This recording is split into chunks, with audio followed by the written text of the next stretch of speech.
Sina мәңгілік даны жырлыймы.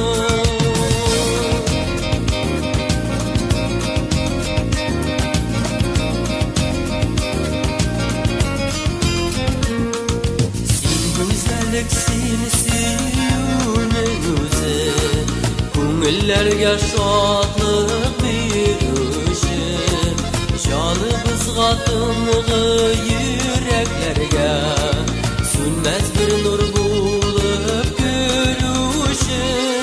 Büyük olamı koysam izgör ruhum, İsmini senin huzurluyum.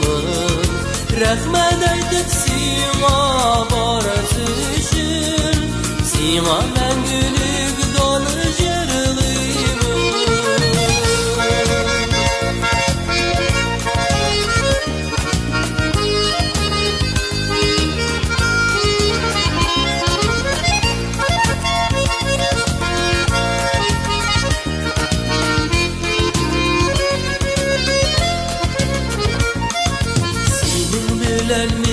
Aşum bir əxər, xər çıxdıyım məxəbətini.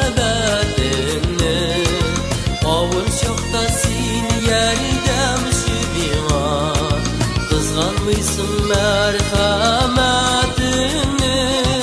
Büyük olan qoysam izgür ruhum, İsmini senin huzurluyum.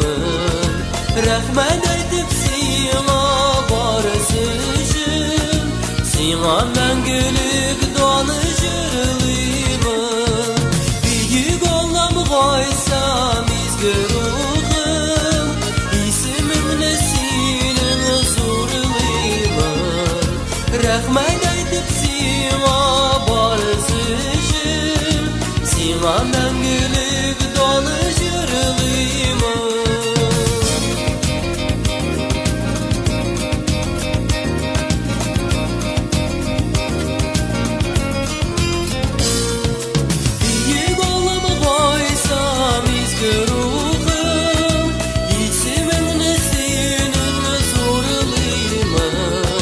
Rahmet aytıp sina barası için, Sina мәңгілік dаны жырлыймı.